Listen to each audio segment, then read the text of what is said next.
Yo, yo, it's your boy AO, host of Lakers for Life Live. We're back. It's been a minute. Was waiting for some news to drop. I got my boy Shay on the beat in the building. Shay on the beat, What's what's good? up? What's good? What's good?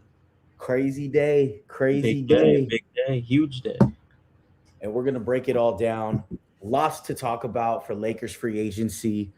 A lot of reaction on the TL, a lot of different players. We got a brand new roster, y'all. We have a brand new roster. And I want to hear from y'all. If you're new to the show, this is Lakers for Life Live. Drop your takes, drop your comments. We're going to be answering all of them. We're going to give you our takes and our comments. But, to kind of set this show up, we knew we were going to lose players from last year. The question was, what were we going to retain, right? And as we got back, into it, and I was thinking about it, I was like, okay, we retain Smart, we retain Rui. There's a chance LeBron may go, and we have to live with it. But Kennard probably going to go, right? But Rob Pelinka decided to truly turn this roster over completely and really give the reins to Luka as the head of the snake, and Austin Reeves is his number two. We'll go into the signings, but hey man, let's quickly just tap in on LeBron. Any thoughts on that shit on the beat of just LeBron now exploring options and just going, hey man, this is not the place for me anymore, and I gotta take my talents elsewhere. That's really all I gotta say. I mean, it's a new era now. Like this is fully our front office saying, "Hey, we appreciate everything you've done for us. We want you back." That apparently that was the situation a few weeks ago. Rich Paul said it himself: 80% chance that Lakers were going to sign him, and we could offer him the most money. So it's a lot of different things. It's like you look at it now in hindsight, it's like, all right, if you wanted to sign a vet min, this could have been a great place. But as he says, he's prioritizing happiness, and a reunion back to Cleveland for his farewell tour. Fantastic. Golden State, cool, but I feel like a lot of Laker fans were ready to move on. Yeah, It hurts in a way, but at the same time, like that doesn't seem like the sentiment around Lakers Nation. He's missed, but I think everyone's ready for a new chapter in Lakers. there's there's definitely a civil war going on about that yesterday when he has decided to announce it. And look, I'm going to give my quick take. We're not going to spend too much time on LeBron, but I feel like we have to acknowledge it. I am grateful for LeBron. I am grateful for the title he brought us. I'm a big believer that we were the most dominant team when we won that title in 2020. And he was 100% a big part of that. It sucks we couldn't have the Yeah, parade in LA. It sucks that we weren't able to celebrate during that COVID year, which probably would have done justice for that absolutely. ring. But we're grateful for the time he's been here. It's been polarizing though with LeBron. Like let's take the stands out of it, the fans. Let's just look at it objectively. There was a rift that came when that Russell Westbrook deal happened, and whether it was the front office's fault for pulling the trigger, whether it was AD and LeBron getting together and saying, hey, Russ is the guy we want. We went and did it, and it did not work out. And that move has set us back. We're still recovering from that move. And I Yeah, think that was the biggest rift. This is nothing about LeBron's skill set. He's the GOAT. Like, we're not going to go in the MJ LeBron, but he's the GOAT, right? And he deserves a good farewell. But all of this stuff I've been seeing on the TL of the Lakers, said LeBron was getting in the way of Luka. He was holding Luka back. So Luka go better win a ring now. And it's on him. You have no excuses. Like that conversation doesn't make sense to me. We were held back because of these moves that were made, whoever you want to blame, and you have a polarizing player and an alpha in yourself in Luka. And we gave it a shot for 2 seasons. We gave it a shot. And, we got blitzed by Minnesota 4-1, and that roster wasn't complete by any means. And then we faced injuries last year. We had a hot March. We know LeBron's towards the tail end of his career, but this is a new chapter. And I think this was a clean break. People don't appreciate that there was no animosity. He made the decision. This wasn't for him. And would we want him back? If you're asking me, 100%. It was all about price point. Yeah, and that's all we talked about for so long. It was all about the price point. And you have Bron Sands, obviously, thinking that he should have got 25, 35 mil. He's still a max player. Sure. Yes, he can play to that level. Some argue he's still top 10. But at the same time, you have a window with Luka. And you're noticing, obviously, we're going to get to all the picks. Everyone's signing those 4-year deals, 3-year. There's a specific window. And if Bron wanted the 2-year Kobe deal, it kills everything that we could possibly build and keep Luka. So it just seemed like it was gonna happen regardless. But that fit when that price point reduces, and he's saying he's willing to take the vet min, that is weird to me. Yeah, because it's like that's where I don't understand the move, is because he's willing to take that vet min, which is like, okay, you just didn't want to play in LA. There's deeper reasons to why you didn't. If you're talking golf, you have your golf buddy in Luka in AR, and Luka's picked up, like, that's a hobby that you guys share, and no better place than LA.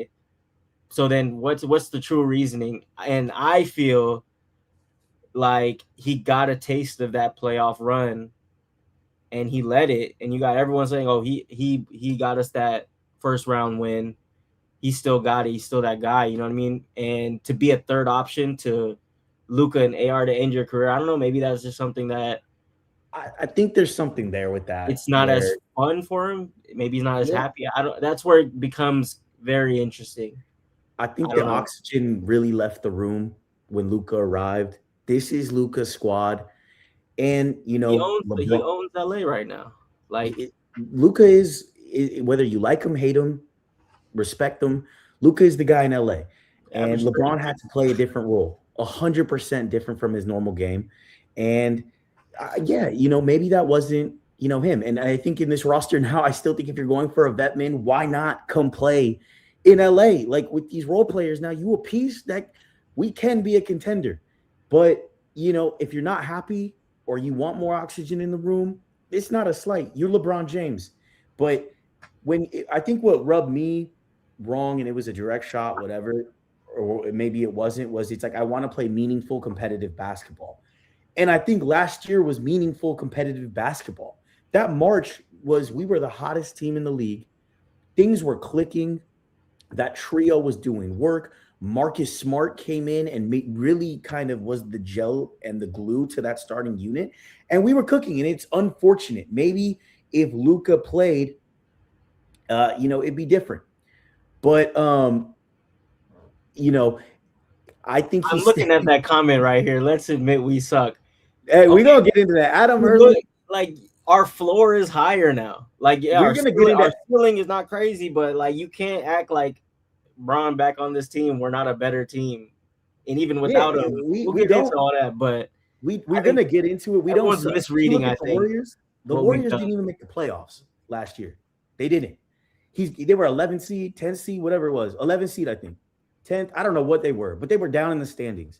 That's one of the teams he wants to go to. Everybody is an injury risk at that point on that team. Yeah, Steph Curry goes out there cooked too. Cleveland, you saw them melt out again. Cleveland makes sense for the narrative, the story. He's from it. The narrative and the story, but he's still in a position where he's good enough to get them over the hump. And if he came in, got Cleveland over the hump, especially, I mean, the East is more loaded now. Like, it's still competitive. It's different, but that's a position where you're like, they have the foundation. if he is a piece that can actually get him over the hump, win him games, win him a series, Sure. I think that for his legacy is even crazier because of how he is received in Cleveland. And that's your fair. Like, that's a great way to go out. No one can be mad at that. Golden Yeah, State, if you go Bron fans, you're gonna be Golden Golden State, State though, Warrior like fans now. That's so crazy to you me. you had You're those gonna be crazy Steph battles. Curry fans now. Like, you're gonna like what? One That's thing that weird. I would welcome LeBron back. It was a price point thing to me. As much as he was talent wise a max player, you have to bring players. That was the biggest gripe of this roster is we couldn't bring players, and that's exactly what we did.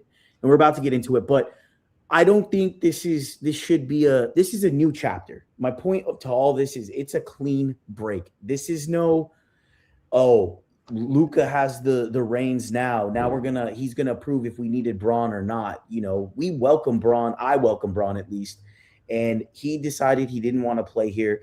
But this is a brand new chapter built on a completely different foundation, completely different turnover of a roster.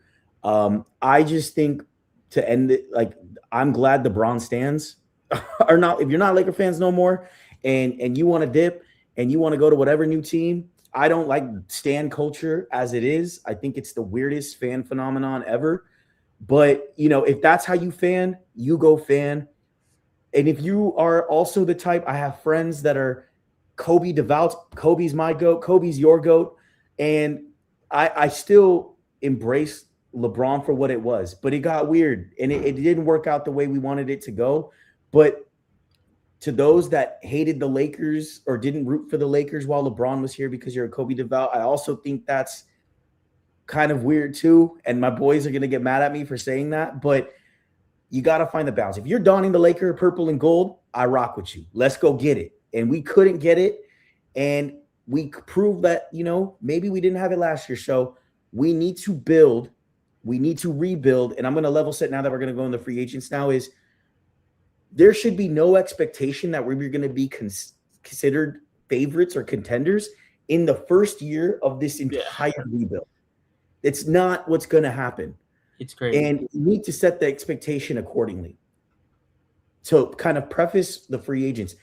It took the Knicks 3 years to build, and no one thought they were the most ideal roster. But that roster was built through transactions. Josh Hart. People are talking about overpays. Mikal Bridges. They got OG Anunoby. Cat was the final piece. And they struggled last year. They got knocked out. But they got to the point where they put themselves in position, and it took years to get to that position. And their first take was Brunson. And that's us getting Luka into this new kind of beginning, right? And every piece has been intentional. That's the thing. That's key. Every piece is intentional, and you have to build from a base. And now you need to address how do we build that base around Luka and make it optimal for Luka to succeed. Whether it results in a championship or not, we're going to see. We're going to see how this roster iterates. But I want to level set with the expectation. If we're thinking we were going to just completely flip over the roster and just create a contender, that's tough. Our cap space was built off of letting go key rotation players from the previous year. LeBron, Rui, Marcus Smart. And when you create that cap space and bring in new players, that's a new system. That's a new culture. Yeah. That's a new dynamic that you're operating from. Now, I'm not saying we won't be a good team. I think we 100% can. I think Luka completely raises your floor to be a 50-win team. But to be a contender, it's going to take time. It's going to take moves. And I don't think this roster is done yet. So I want to preface with the show like that. But let's get into our first free agent. And it was a polarizing player, but a player that I think we desperately needed, Walker Kessler. Huge. And he signed for a 4-year deal, $130 million, comes out to about $32 million in annual value. And we gave up our 2 first-round picks unprotected, and we gave out 2 swaps. And I'm hearing 2 things on the timeline. Like, this is a great pick. We got the A-list center that Luka wanted. We have someone with complete upside, has defensive capability, which we've been lacking. But, oh, my God, and the other side is we overpaid. What are you doing? This is your premier signing. 2 unprotected picks gone, and now we can't maneuver for the next 7 years, which is, also kind of false. But We overpaid for Walker Kessler. Uh, Those are two sides to Laker Nation right now with this. So let's break it down. What's your initial reaction to Walker Kessler? I mean, you got your guy. You got your guy to pair with Luka for the future and Reeves. Like Walker Kessler, I mean, obviously people haven't seen him play enough. He only played 5 games last season. Right. 2 seasons before, I think one of the seasons he only started half the games, or if that. Right. So people aren't familiar with this game. Even when he played with USA, he only played like 7 minutes a game, right? And you can go in the numbers, you can see what he did in those 7 minutes, which is very interesting. But his potential is crazy. Like, you're talking Rudy Gobert with better offensive capabilities. Like, he's already averaging 2 blocks a game every year so far he's played. That's pretty damn crazy. And he's showing a little bit he might be able to stretch. I don't even care how long it takes him to do that, but the fact that he's already gearing in that direction, getting better, improving his game at his age, you're talking he's not even in his near a prime yet. And you have 4 years with Luka and Reeves. Yeah. And we don't know how crazy that's going to be. It's automatic buckets, like regardless, double machine without doing much. Yeah. And he is a player with a lot of upside. 24 years old, a solid 7'2". A 7'2" is crazy. Like that is that's a big guy. It's crazy. Like he's a big body, and we haven't had a big body on that back line to rebound and to block shots or be an interior presence since AD was here.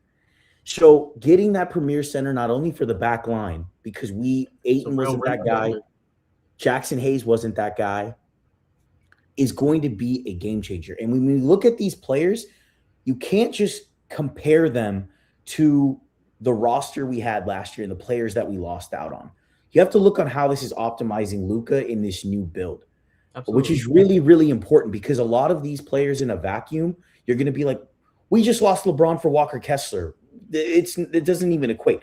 That's not how to look at it. It's what gap did you fill? We had Ayton last year, and there's a lot of people that are probably watching this show right now who had problems with Ayton. I would get frustrated. There was a lot of good things, but one thing Ayton didn't have was interior presence and that ability to block shots and be someone that people fear when they go into the lane. Yeah.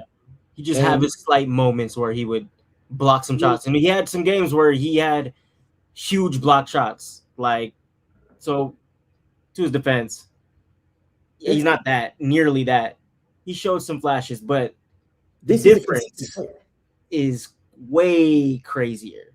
And for those that are saying, like, I saw a list from Damian Peters on the TL today where he's like, you can make a case that there were like 18 centers on this roster, and they had like Sabonis and Şengün and some of these guys. I'm like, this list is such a short-sighted list. It doesn't even make sense. And the TL has been pissing me off. Some of these guys are like no shit. Like, influencers. Like you're not even making sense. He's 24 years old. He has upside. How do you know he's not going to grow into that? Zubac did it. No one thought he was a top 10 center when he first got to where he got. But dude is now in that list, and it took years on the Clippers, and he grew, and he was featured. That's the biggest thing. He was featured. Walker Kessler has only played 23 minutes on average in his first 2 years. He played 30 minutes in 58 games in 24-25, and he had a good year, 11 points per game, 12 rebounds, 2.4 blocks, shoots a good percentage from the field, 66%.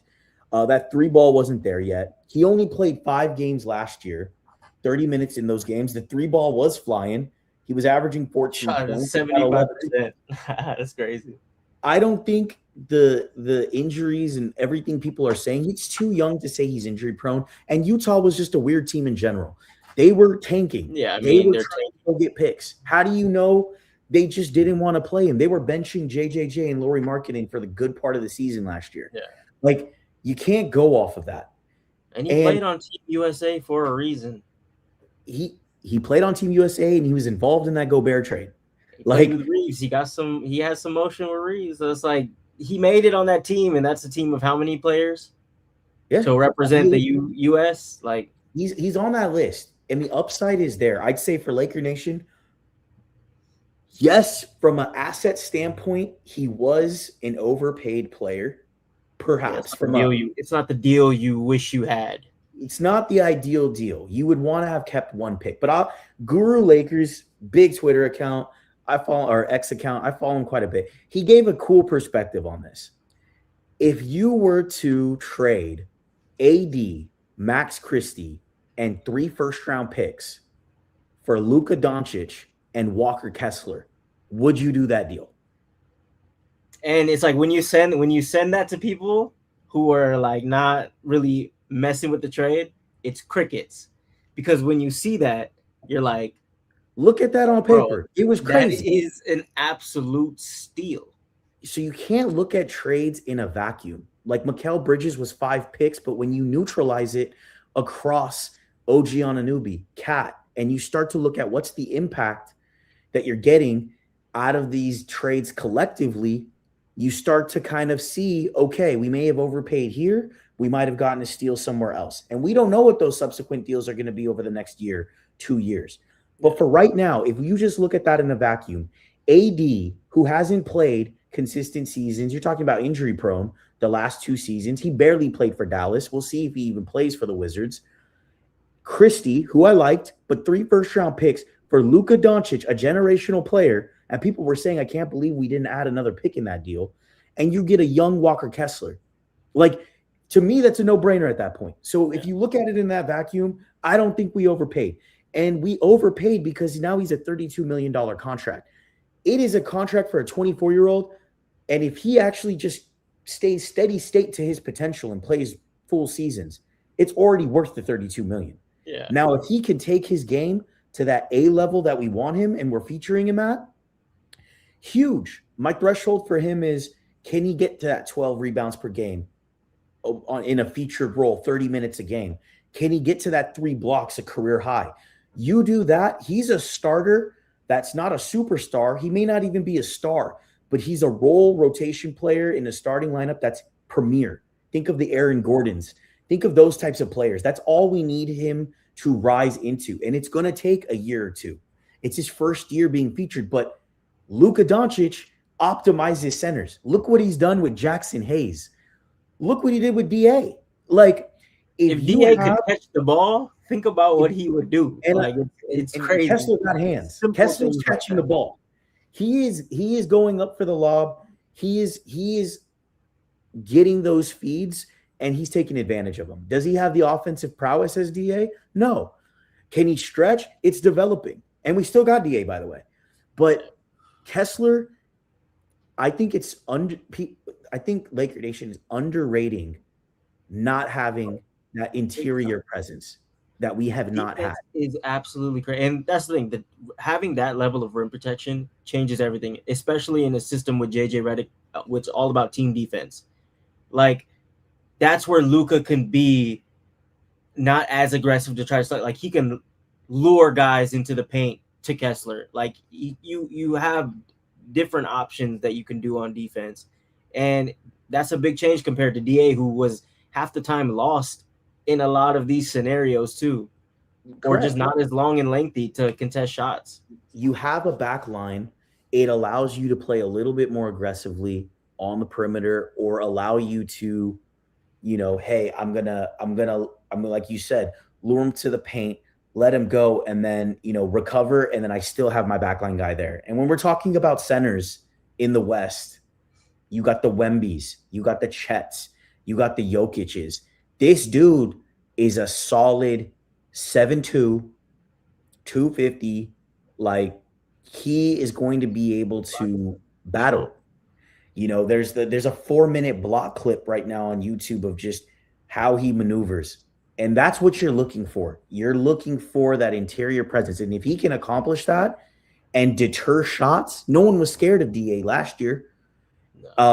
You have a guy now that has great timing. He has a great feel for where the ball is coming. There are plays where he's recovering and you think he's out of the play and he's going in for the block with an offhand that you didn't even think was going to be the hand that was going to block the shot. Like the guy can do this stuff. And he is not as people are he's not that mobile. He's pretty mobile. He's a rim runner. He's going to get after it. And no, and he's not going to get better from here. Yeah, he's not going to get he's not going to be a premier switch guy. We're going to play a lot of drop, but he's not a guy that's immobile at all. And I think this is and at the end of the day, it is. I'm not going to say it's not a gamble. We invested a lot into him. That's how much confidence we've had. He wants to be here. We've been trying to go after him for 2 years. When we were excited for him a year ago, Danny Ainge wanted 2 picks then. He was going to fleece us then. We got 2 picks now, and now this time we have Luka in the mix, right? So I think you're not going to gotta overpay. And if you're going to get a premier center like that who has DPOY potential, who has going to be a candidate for sure, and that's regardless if he wins it. Wemby going to win it majority of the years, but if he's a candidate, what more can you ask? All NBA, like that's you. If you get that from him, that money is worth it. Look at the bag they threw at Rudy Gobert, and you're telling me this guy can't be as good or better? Like you see the flashes, you see what he can do. Great offensive rebounder too. Like he's gonna get you great offensive. That's a great point. So he's a really good offensive rebounder. Are huge, and especially for a team like us, where we have shooters now. We are going to be an offensive first team. It looks like with this unit that we're building, and obviously we're going to get into every player, but like you're looking at we could be one of the top offenses in the league. 100%. And then you have premier rebounders, offensive rebounders too, as your front and your back. We might have the best center rotation in the league right now, and people are going to realize that later. But when you look at those 3, it is pretty damn crazy because they're all capable of a lot of different things, which makes us tough to guard. And you have 2 guards who are great with bigs and one that's phenomenal. So it's like it's a great move, and it's a move that was absolutely necessary. And when you look at the free agency, who was any other big fish? People already throw $40 million at Jalen Duren, watching him be unplayable in the playoffs. Yeah, that could have been a one-off. But how can people be so, he has playoff experience, this is that.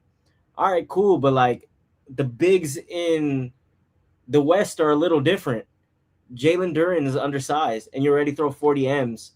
Like, sure, he can go up and dunk the ball and do some stuff like that. Get decent on offense, get you maybe 15 and 10, cool.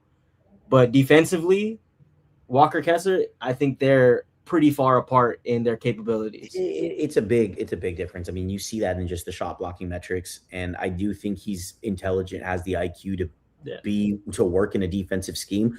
We have work to do on the perimeter to not make him a complete anchor on the back line. But damn, I love having an anchor on the back line. And you needed to overpay. This offseason was for a premier center, young. He has room to grow. He's not a finished product by any means. And I think that's big. And I think he is a player we need to embrace and, hope he develops in the way he develops. And it's going to be over the course of this year, next year. But you're we have 4 years of him. He's a piece that we continually need to see develop. And that's the gamble. Will he develop? Will he stay healthy? And at the end of the day, that's a valuable trade asset. Down the line, you never know what can happen. He's only at $32 million. And if he's playing just at a steady state now, but in a consistent place across the season, he is that guy. And I'm really happy we were able to pull it off. Yes, it was a little expensive, but this off season was make or break Kessler, and he is a foundational piece that you can ride with for the next 3 to 4 years, which I think is absolutely huge. And I think we're going to see the dividends. And I know big time, not to be, pull race or anything into this. I get our trio is 3 white stars. I haven't seen that in a minute. Luka, AR, and Kessler. But I think Kessler got some dog in him. Luka already got some dog in him. Luka and AR, those aren't your typical white players. Like superstar, like stars. Like Stephen A. Smith is on some Like, shit. yes, they are white. They are very white. Like, it is what it is. But if you look at if you combine those three, their points, you're gonna expect 30 from Luka. You average 33, low ball in that. 25 from AR or 20. Should get 10 to 15 from Kessler. That's pretty damn good. And then you're talking Kessler 10 plus rebounds. Luka can get you 8 to 10 rebounds. Reeves can get you 5 rebounds. And then assists. Both Reeves has shown he can get 6 to 8 assists. He can get 10 assists on his own. He can do that. Obviously, as well as Luka. So like, you put those numbers together, they're gonna cause some serious problems for a lot of teams. And then it's just about who you surround them with. It's big. And I mean, gotta last be point on Walker Kessler is Luka optimizes bigs. He 100% optimizes bigs. He went to the finals with Gafford and Lively. He hasn't played with a real big. Walker Kessler is above either of those guys. And if you want to comment and let me know if that's not it, like it or hate it, drop a comment and debate it. But he went to the finals with Derek Lively and a rookie Derek Lively, right? Or first year, like second year.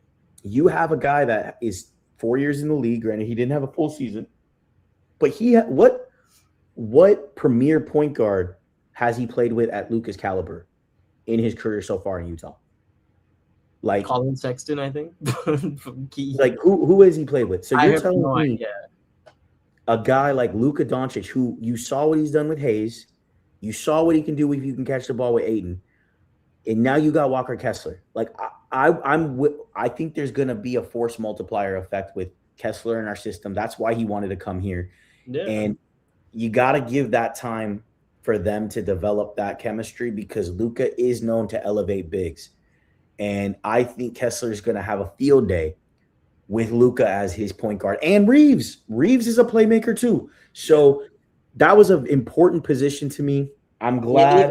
And if he actually can really stretch and maybe year 2 or year 3, he's comfortable hitting that, this changes everything so much. And it's like, now you're talking that deal pays so much further in dividends because now his value, how many bigs are shooting the three like that? Yeah, that play that caliber of defense. So like you're talking, even if he gets to be a defense player of the year candidate, his value now that 30 million is like, oh, he might be underpaid at this point. Yeah, that's the risk you take making this type of trade with a young player like this, who regardless at his base case will be a double-double. Base case with a chance to grow. And if that 3-ball falls, which we saw glimpses of it in the 5 games last year, you unlock something completely unexpected, and it's just a bonus, and it's icing on the cake. Like you're talking about when AD was here and he was having his MVP caliber year, defensive player of the year type of year when we were winning the chip. He was shooting about 33% from 3, and it did wonders for us.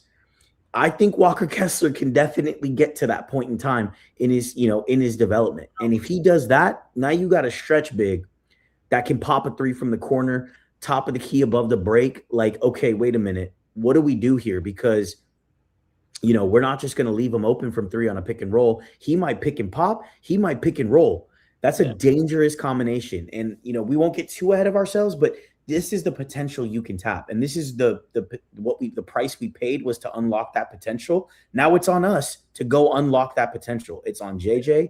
It's on Reeves. It's on Luka Doncic. You got your premier center with everything, the intangibles.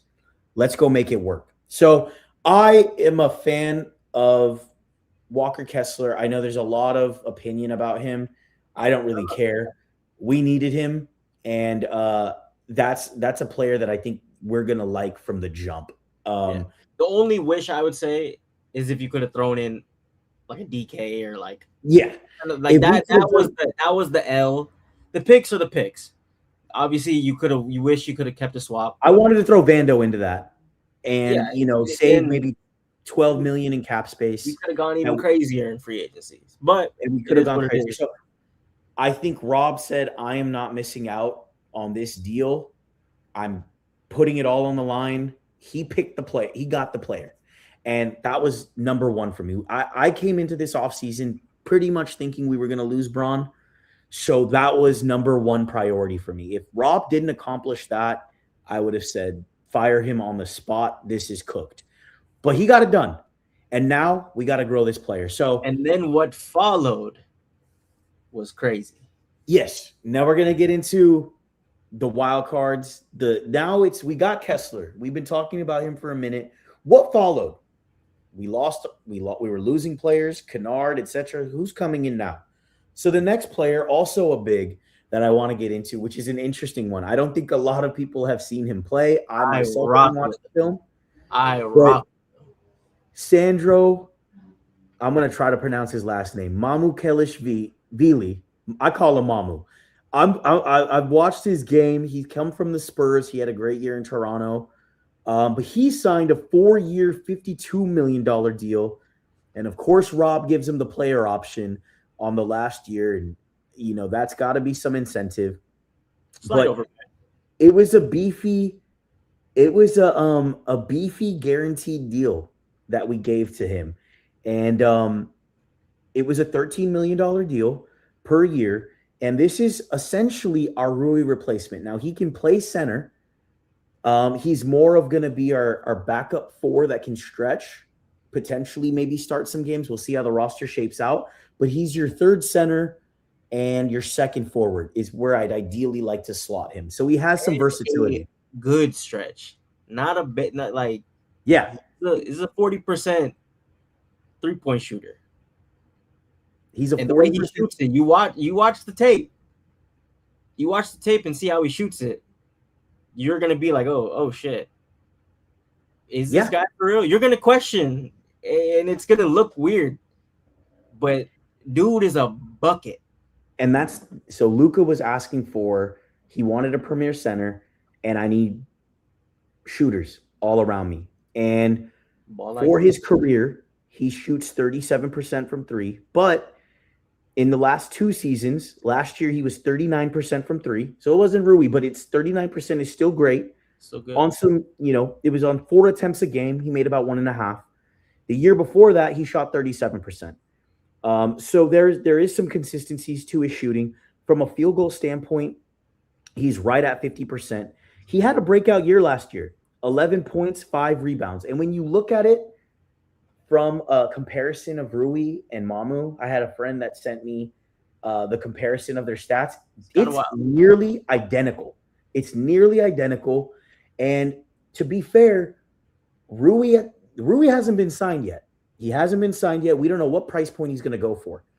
But if you're going to pay Rui 22, 23 and not build out your depth, is he that starting 4? We saw him rise to 16 points per game, 4 or 5 rebounds. But is he your starting 4? And if he was going to be on the bench, $22 million is a hefty salary for the bench. Makes sense. So what I like about Mamu too, when I've been watching him, is he can get the rebound, he can push the ball. He has a good feel for the game. He's got high IQ. And he was dropping 2 dimes a game last year.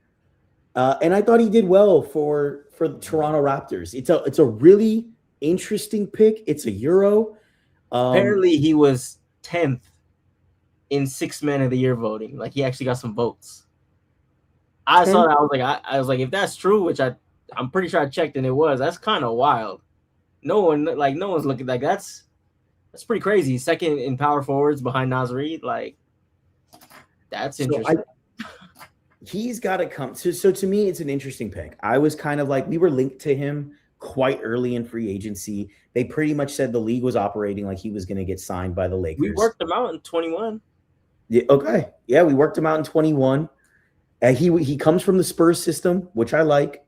And he's a backup. He's a backup big, and he's a backup forward, right? So, I don't want to rush to start him just yet. We're going to have another episode on just how our lineup and roster constructs, but it's a shooter. It's a shooter. You needed to replace Rui at a decent price point, and you got him. His defensive metrics are not the best. They're Rui-esque. He rebounds about at the same rate. He's not a guy that's going to guard on the perimeter that well. He's not going to be a starter. Like, I He's think not. people need to He take that can't out be a of starter. He great bench exactly. player. Great bench player. But like starter, maybe a couple games. There'll be some moments where they run small or he just has the opportunity at bigs are out. Sure. But I think people need to get that out the head that he's not going to be your starting four coming into the season. Like, there's no way. If it does happen, goddamn. But he's Sandro's dope. He gets buckets. He's been consistent for Toronto all year. He was a big help for them. Like, he's not just some random role player. Like, they needed him to do what he does, and he did it well in Toronto. So, ball IQ, a fearless shooter. Like, that's the thing. Like, he's confident when he's throwing the ball up. You know what I mean? Like, and you see lefty shooter, like, off the pump fake, off the dribble. Like, that's crazy for 6'9". That's your big that's able to do that. It's still not a lot of forwards and bigs that can do that. He's a fun player. I mean, He's gonna be a fan favorite for sure. Like, he's a burner. Like, there's games where he can put up shots. I know you saw the game where in 19 minutes he put up 30 ball. That's a burner right there. And burners are fun. We saw how much fun we had with the Luke Kennards. We see how much fun we have when Rui's hitting threes. Adam Hurley himself, K1P, what up, my G? I like Sandro. I think he's a player that we're going to have to just let marinate a little bit in the system, let him get a feel for how to play with Luka. But when you're talking about a 6'9" guy that can stretch, you know, he's a guy that you can put at the center spot, bring a center out to have to guard him. You're not going to leave him open. That's huge. He's Rui in that sense. You're not going to leave him open. And if he has a 40% three-point year, he's stretching the floor. He's making room for that Luka and Walker Kessler PNR, and he's a burner that can sit in the corner. And I think what's cool about Sandro, it's dynamic. He can go play in a lineup with Walker and Mamu at the 4, you know, and if God forbid if Walker can stretch and you're truly playing 5 out, that's ridiculous. But you can play them together. I think he's versatile from an offensive sense. Yeah, he can do something with the ball and actually play make a little bit. Like, he has that ability. If it's on a catch and shoot pump fake, do something with it. You know what I mean? Break the defense down even further. Like, he has those capabilities, and not even just a spot up shooter, which makes him pretty dope. And the one thing that I saw in some of the reports was he's not a great screen setter. So that's interesting. It's something that if he does work on and get better at, his PNR with Luka and with Reeves is another dynamic you can add in certain lineups against bench units when they become staggered. You know what I mean? He's got to be able to do those things as well. You know what I mean? And not just be spot up, because you open that pick and roll with that spot with the shooter like that, who can obviously he's not a mobile shooter like that, but not strictly catch and shoot. He has some range too. You saw some of the threes he's pulling up from deep with confidence. So it's like, if he gets better in that aspect, like, that's another dimension that you're gonna get more of from that $13 million deal with a player that can do a lot more. And he might not score it like he might not hit it like how Rui did in the playoffs, and that, you know, obviously greatest 3-point shooter in playoff history. You're not expecting Sandro to come in and do that, but he can shoot it at a good clip. It was 100%, and he's 27 years old. He's entering his prime, and you can't expect what what Rui did. He's going to do, but I think Mamu's not a household brand name, and 13 million might be a little overpaid. It's a little less than the mid level, but you had to replace that big forward body that can hit the 3, and he is a capable rebounder. I mean, as great as Rui was shooting, I want to bring back up how frustrated would we be when he'd have those 3 rebound games, 2 rebound games, and he has all the physical tools to do more. We wanted more out of Rui on that end. We wanted more out of Rui on the defensive end. At this point, you're getting Rui at his steady state for 13 million. Like, he's probably a slightly more capable rebounder than Rui. His defensively not as diverse as Rui could still, match up with different type of players. Sandro, we're not going to expect that. There's probably going to be moments where it might look bad on defense. We'll see. I don't know, but they're different. But for $13 million, I'm happy with a versatile stretch big.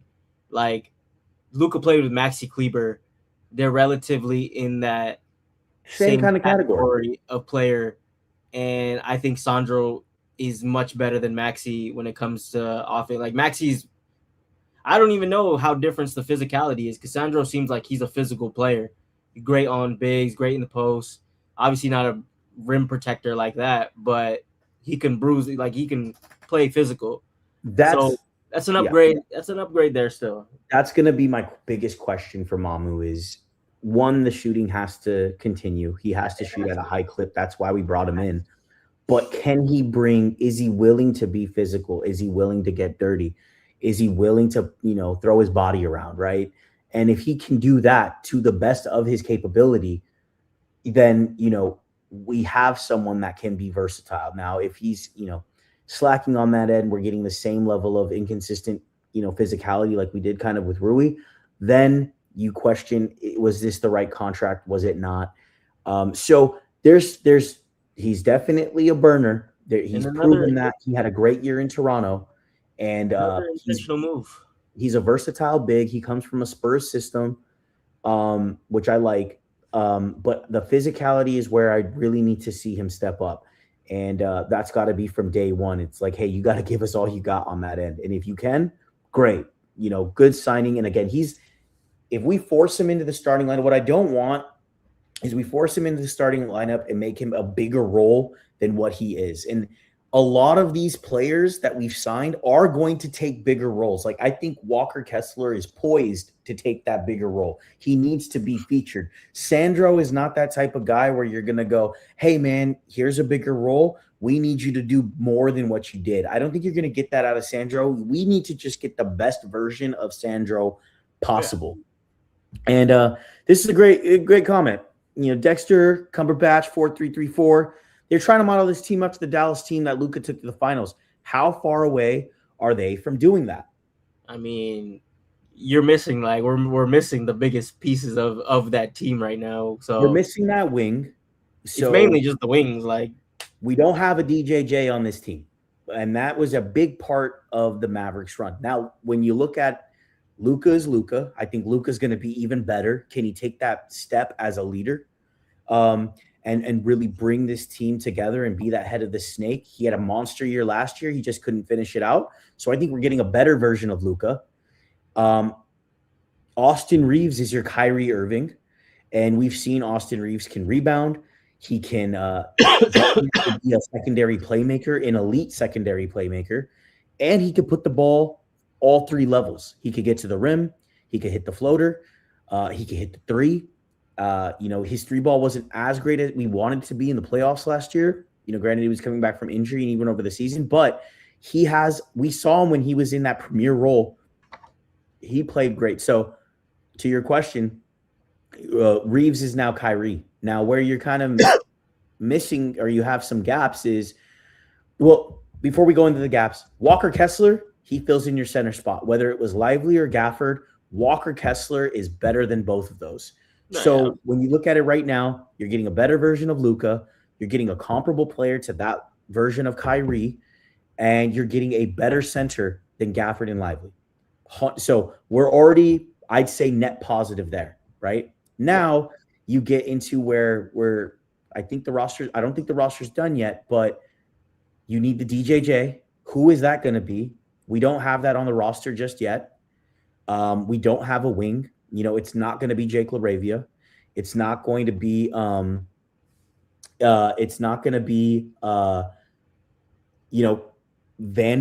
Could it be?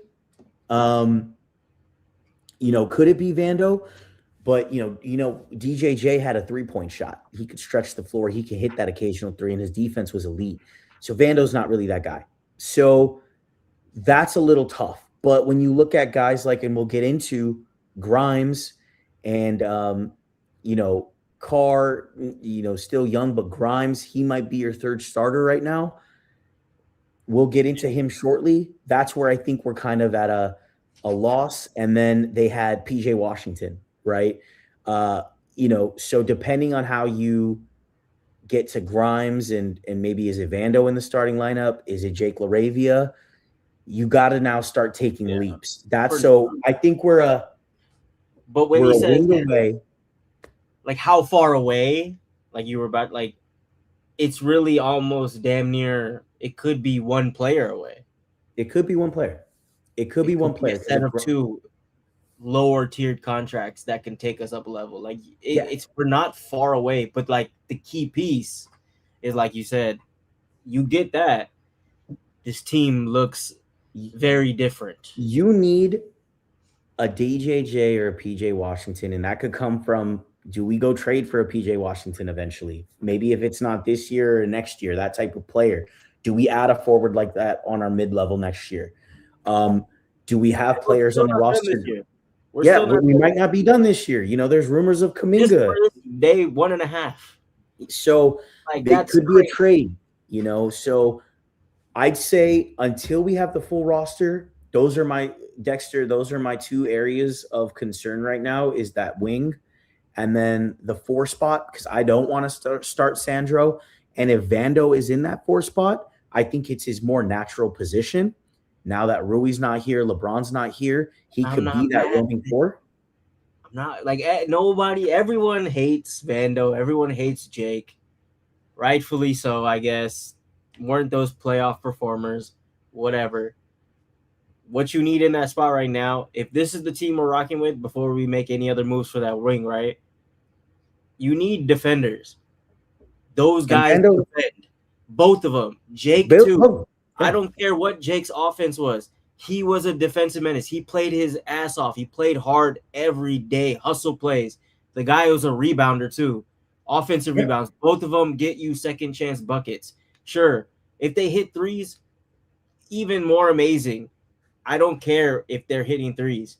Jake still can get to the basket, draw fouls, and attack the rim. It's not always the greatest. He's young. He's 23 years old, has never been in this position in his career, and he's getting slandered like crazy. He played 82 games, started half for us, and we were a 4th seed. And everybody calling him Hitler and shit. Like, okay, he played bad. There's a lot of players who played bad who are getting paid bread. He's on a $6 million deal at 23 years old, bro. Like, I'm not gonna lie. Dexter, you're saying curious about Thero. That could be that's a crazy 3-man wing rotation. You got LaRavia and Vando, and I don't want to go too off topic because we'll get into roster construction when the roster is finalized and how this all works together. But the wing spot to finish the wing spot and the 4 spot, I want to see what our final piece is. It looks like we're going after a wing, and it's not just for the vet min. I think we're trying to make a move. You could potentially stretch Vando, and you unlock $7 million of cap. There's DK there to dump. But for right now, Vando isn't his natural position is what we have him in now. And JJ needs to feature him. And if he gets back to even 85% of what he was in year 1 of the Lakers, again, complete menace. You have a rebounding engine between Kessler and him, and a guy that can guard on the perimeter. He can be your POA defender. We've seen that. But it's he can guard 1 through 5. Like that's crazy. And he fucks with Luka. They're homies. Like those Vando rocks with Luka. You saw him. People aren't even taking account when it comes to chemistry and that type of energy on the court. If JJ obviously gives him a chance. And look how Vando started the season last year. I think we're like, oh damn, he looks crazy. And then what was it? Was it like a small injury? And then he was just out the rotation. And then he was out for a DNPs. And then he came back in and started doing his thing. And he always played hard. He gave it his all. Shooting and his finishing, terrible. Yes, it's hard to watch. It is, but he makes up for it in defense and rebounding. Like, and he'll get you steals and blocks. He's a menace. He's gonna play physical. You need an enforcer that's gonna talk shit for no reason and just get in people's face, start fights. You need guys like that. Him, Thiero, Jake Soft He's is our only dog right now. Like, Vando is our only dog on the roster. And I wish the 3-ball would go down because then he'd be a perfect DJJ comp. I mean, DJJ can finish at the rim. He's hit some threes. He's got a little better. So we'll see. It's a big if at that spot. Let's see how the roster finishes off. I think there's prospects. We'll wrap up with some prospects at the end. But I think we're not too far away from the Dallas roster. We need that window. So I got to see how this roster finishes off. So I think in 3 spots we're a net positive, but I think in the wings it's TBD.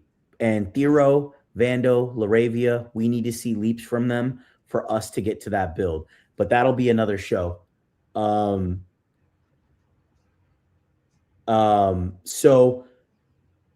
But great question, because that's kind of what we're trying to retrofit right now in a new way, into the modern kind of NBA. So now this is where things get, you have Sandro as a dynamic big. You have Walker Kessler as a premier big, and I'm very, very bullish on him. Now you get into 2 players that we signed that have also been polarizing, especially for the players that they are essentially replacing. When you look at them in a vacuum, the player we're gonna talk about now is Quentin Grimes. So Quentin Grimes is someone that I've personally talked about and have wanted for some time now. I'm not going to lie about that. He got a monster deal. He pretty much got the mid-level. 4 years, $60 million, with the player option, of course, Rob Pelinka's signature, $15 million a year. So this was a big signing, and he has had experience with Luka before. I liked him for quite a bit of time, and I'll tell you my take, and then you give me yours, Shay. Quentin Grimes, to me, I think is someone that has developed as a scorer in this league. And he's someone that can put the ball on the floor. He's got bounce. He can hit the 3. No, your camera's good now. No. He can hit the 3. And I feel like he's a hooper. And I think there is dog in him. I'm excited for him. I mean, he puts points on the boards. He's been in the league for about 7 years. His points per game is kind of like all over the place. But I'll tell you this. In his first 28 games with Philadelphia when he was traded to that team last year, he averaged 22 points, 5 assists, 5 rebounds, 1.5 steals. He shot 37% from 3, 47% from the field. Now, when you're talking about a guy that can put the ball in the hole when given the opportunity, I think that's huge. How he works with Austin, he has experience with Luka, but how he works in that kind of build with Austin, Luka, and him, he's projected to be a starter right now, is huge. I think his defense is underrated. I think he can get after it. I think he can be a dog. I think he needs to be positioned, and JJ needs to position him as we need you to be a menace on the defensive end too. And what's good about him is you can play Austin and Quentin Grimes together because Luka wants to guard more of the forwards in that starting lineup. That's why the wing is so important to get to finish this off. But I like Quentin Grimes. I think he plays with motor. I think a little bit motor than Kennard. He's my Kennard replacement. And he plays with a lot more motor. He can finish aggressively. He shoots 37% on his career from 3. It's slightly dipped at the, in his season with Philadelphia last year where he played 75 games, but they had VJ Edgecombe. They had Jared McCain for a while. They have Tyrese Maxey. They had a lot of good guards, and I don't know if he got his fair shake. He still played 29 minutes per game versus the 33, but playoffs, it went down. Yeah. drastically in the playoffs, which was like, and he didn't do shit. I'm just gonna put that out. Like, he didn't do much in the minutes he played in the playoffs, and it's tough because obviously they were playing everybody at that point, and whatever opportunities he got, like it's tough with Joel Embiid. Like, I get it, it's tough. It's hard to look at that as his last stint, and then we're like, okay, we give him this back. He about to do. So I get why people. I get it because he in the playoffs last year, 40% for the field, so wasn't that efficient. Only averaged 7 points, 2 assists, 3 rebounds. He only shot. I mean, he shot 40% from three, but he played 22 minutes per game. He just wasn't that guy. VJ Edgecombe was that guy. He was the clean starter. Yeah. It seemed like Quentin Grimes needs a true role established for him, and I think the biggest kind of if or question mark around Quentin Grimes is we're going to need him to overperform than his baseline average.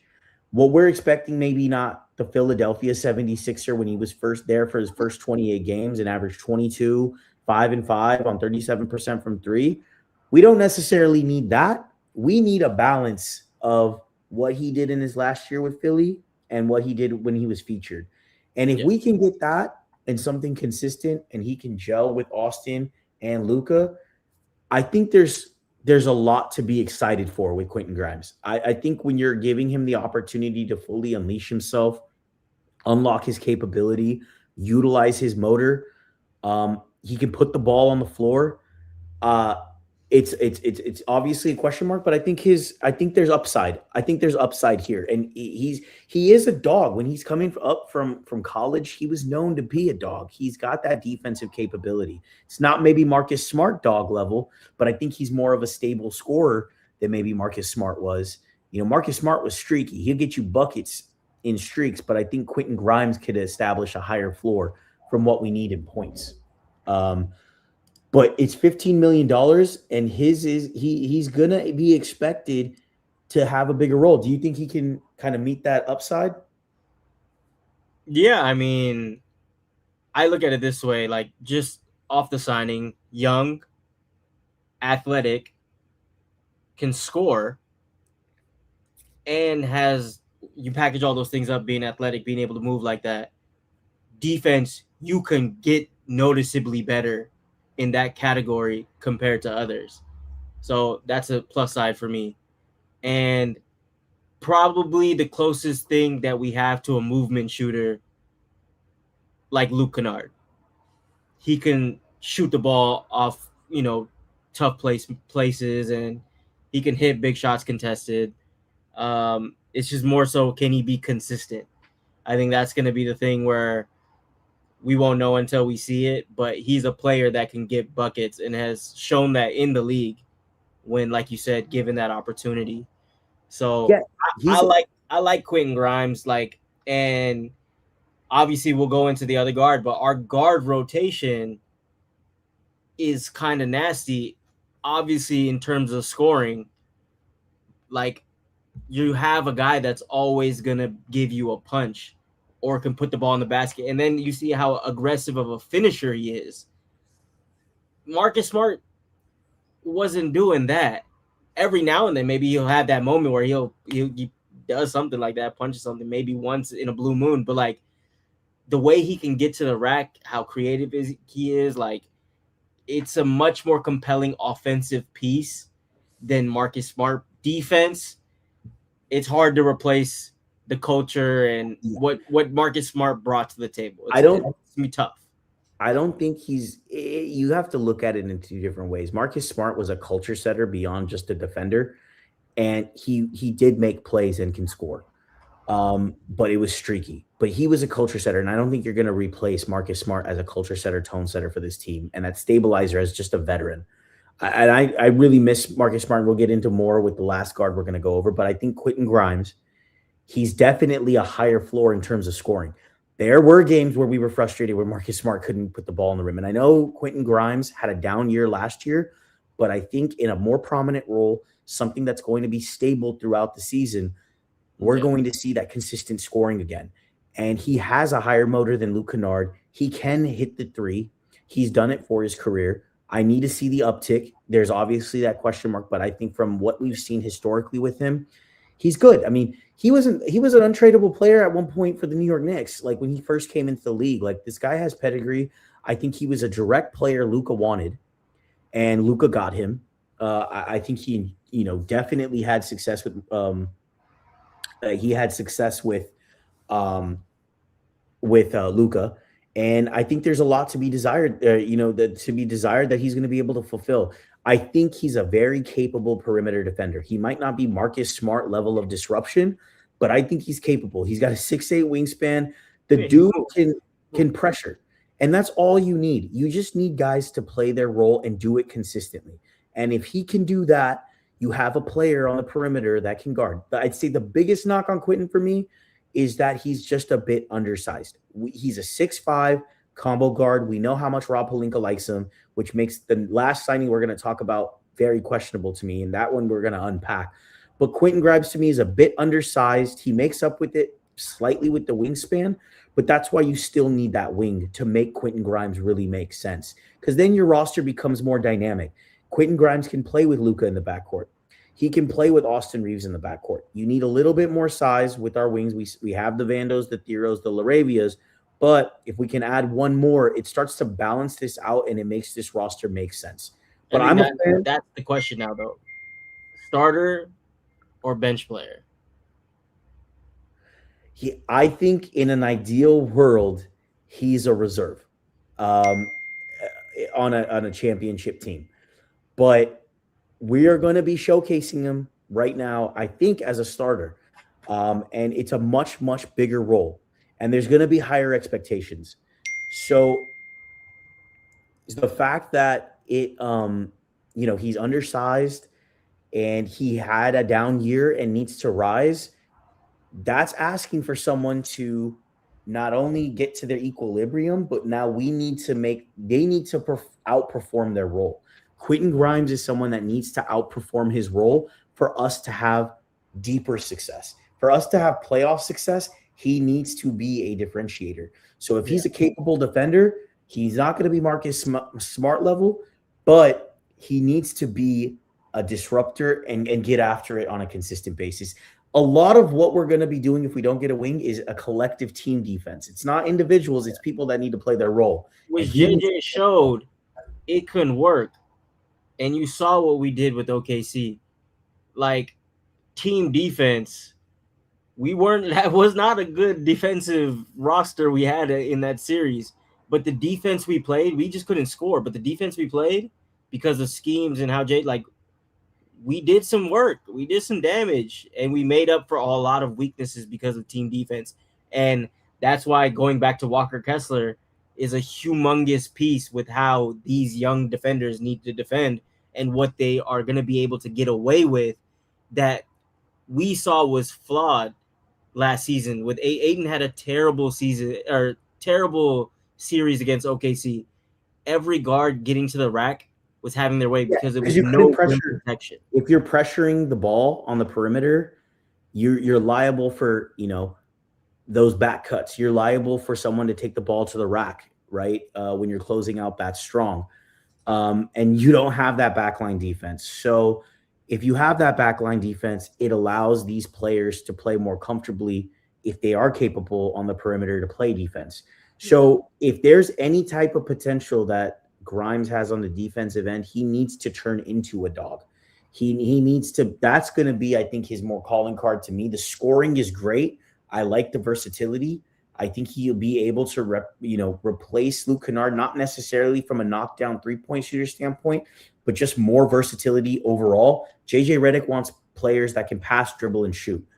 And Quentin Grimes is that player. He can do those three things. He's a dynamic player on offense, especially when there's strong double teams coming at Luka and AR, right? He's a player that can make a play. He can shoot well from the corner, or he can put the ball on the ground and finish at the rim. And he can finish at the rim. No, like Luke Kennard couldn't do that.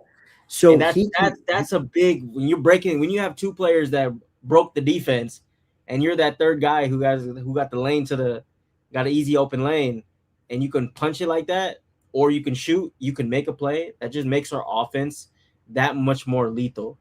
And that's I think that's the thing. We're gonna go top offensive heavy, and team defense.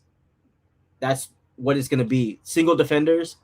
You hope you have some, but it's always gonna be team defense, especially in this NBA. Like you have.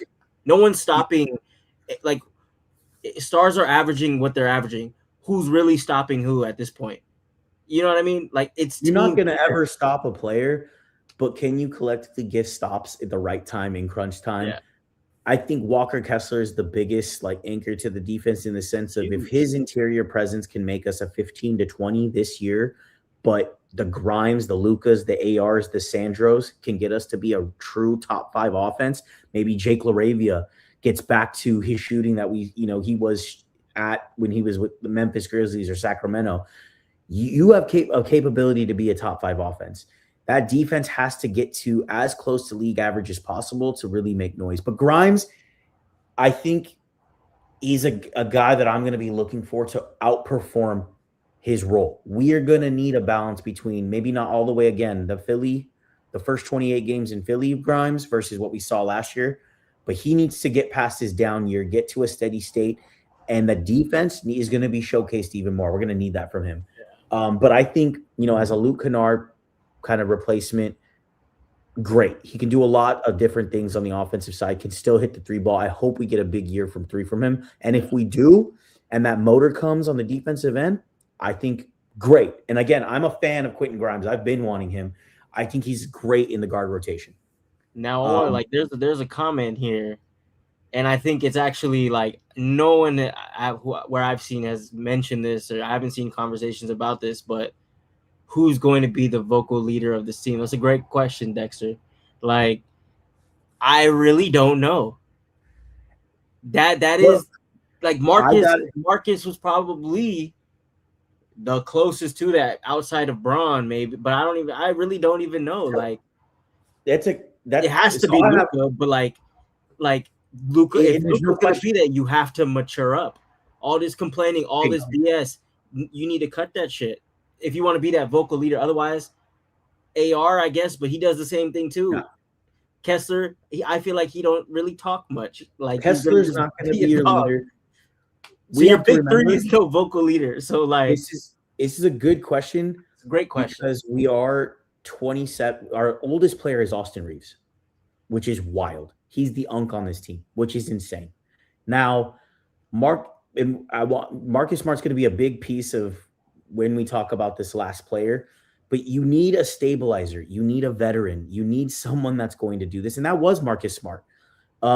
I think he set the tone in multiple ways and set the culture in multiple ways. But now, to your question, this is the biggest question mark.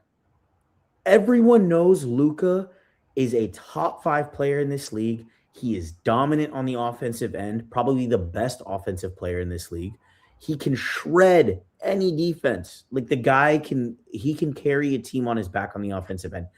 This is where we're going to see if Luka's ready to take that leap. And it's not from a skill standpoint. It's from a true maturity standpoint as a leader. Yeah. You are now the head of the snake here. And there's no LeBron. There's no one. This is your team. You are entering your absolute prime. You are entering your prime. And we've said it. He got better defensively last year. I think he was better than average. He was unstoppable at points and times in the season on offense. It was insane watching him in that March stretch. The key to this is going to be, can Luka turn into a true leader? Can he evangelize his players? Can he get them all working in the right direction? And Dexter, to your point, the barking at the refs needs to stop. Because you set the tone now. There's no other player that's going to stabilize you right now. You have to set the tone and example for these youngs. So when you're talking about a pressure on the refs too, like if you want to talk about getting actual calls, just stop saying anything. You play the game. That's it. And it's who's going to be Luka vocal leader? Luka has to turn into that. He has to be the guy. He has, and this is going to be a big part of, I think, this intangible. And I want to get to Colin Sexton in a minute, but this intangible, to finish this off, is important for his career trajectory. For us to be a true contending team, and we're going to build the roster. We are slowly and steadily, but Luka's got to take that role, and it's by obligation now. You have to take that role and be a vocal leader. I think he brings the team spirit around him. I think players rock with him. But he's now got to take that role, that maturity role of, okay, when things go wrong with the refs, I'm the leader of the ship. So if I'm losing my cool, losing my mojo, that's going to throw off the vibe for the full team now. I don't got to backstop anymore. I got to be that guy. And I think if we see that, that's going to be huge for Luka's career trajectory later on. And I would love a veteran presence. I think you do need a stabilizer, a guy that may not play minutes. You know, luckily Marcus Smart was productive last year, but we've seen like the Mike Conleys, the Jared Dudleys, you know, Kevin Loves. You know, I don't think Kevin Love would come, but like you need a veteran stabilizer for the youth just to kick them game on life, how to live in the NBA, how you to need play. that, or you need to bring in an assistant coach. That's a good point. That is a young vet. That is basically like damn near just out the league. I don't even know, but like someone that they respect. That like I don't know who that is, and that's I don't know if it's like a Pau Gasol, like that. I don't know, but like if it's not on the roster, you need someone on the bench like and coaching staff to stabilize the team. You're not JJ. We know he runs like Jared Dudley, like that type of guy. You need a Jared Dudley type player. Like he's not going to get in the game, but he's an important piece to your team because he has the cachet to talk to any player on the team, and you know, the Rajon Rondos of the world, right? Okay, that's so funny that you said it, Dexter. Yeah, right on. They should bring in Rondo as assistant. I think this would be a great player to bring in on the coaching staff that can vibe and has the IQ that JJ has. Rondo's IQ is absolutely stupid.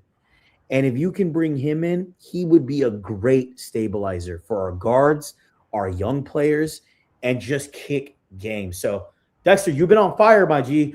I'm loving the take. These are great questions.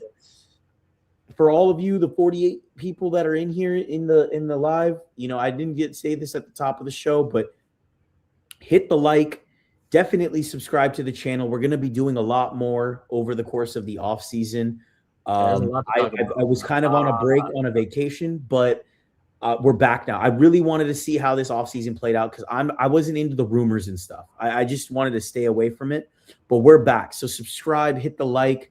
You know, we're on X, and we're building this community from the ground up, and it's going to be fun. And we're for fans, by fans, so we're going to get a lot of people in here, fans just like you, to just kick game. And again, like it or hate it, drop a comment and debate it. Dexter, you've been on fire. I didn't give a shout out to my boy JRA. If you still in here, man, salute. You've been a supporter for a minute. That's my guy. We're going to get him on the show at some point too and rap with him. He's been rocking with me for quite some time for this channel. So JRA, if you in here, salute my G. But going back now to the last player, and this might be the signing where I went WTF. Like, what? It was questionable, but you could see it in so many different ways. I don't know. It's a weird one. I could see the vision, but we signed him for a 2-year, $19 million deal.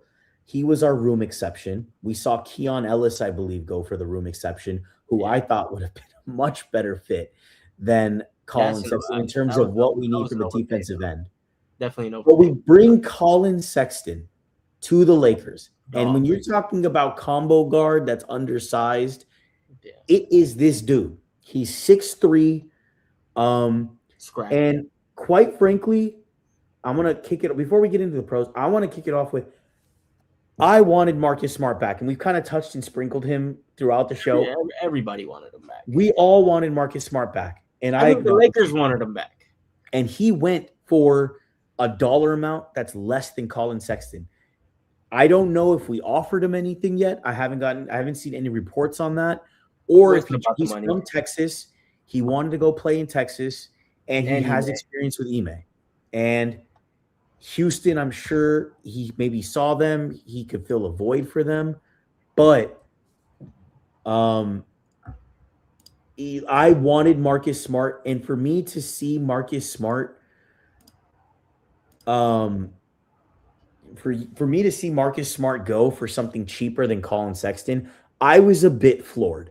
So when Lakers, like I thought the Sandro pickup was good. I thought Walker Kessler was great for me, even if it was expensive, and I like Quentin Grimes. Those were great. But when it came to this, I was thinking, okay, now we just got to sign. Maybe these Houston rumors aren't really a thing. We got some money left. Let's bring Marcus Smart, and I'm ready to go. Like, okay, we're not perfect, but we got our culture setter, tone setter back, and we didn't get him back. And instead, we got Colin Sexton, who's a microwave. Colin Sexton is the guy who has the reputation of having a motor, but just doesn't have a motor, and his defensive metrics do not check out at all. Like he'll get down, in a low stance on defense, but dude gets cooked on defense. Like, and I just thought, I know we needed a backup guard 100%, but to me, it wasn't this guard. It was Marcus Smart to me, or maybe we go with the wing and get Kelly Oubre. This was my biggest controversial signing, that where I was like, what are we doing here with Colin Sexton? And it was random. So I wanted Marcus Smart back. I want to make that very clear to the chat. I wanted Marcus Smart back. And everybody wanted him back. That was the biggest loss. Like LeBron, it's a loss. Sure, yes. Rui, he knew he was going to leave. A loss. Still more understanding. Luke Kennard, we're going to miss you. Still not tripping as much. Marcus Smart. This is where I drew the line. It was tough. It's tough. I think, Dexter, what you're saying, so we moved to youth. Marcus Smart he only got a 2-year deal.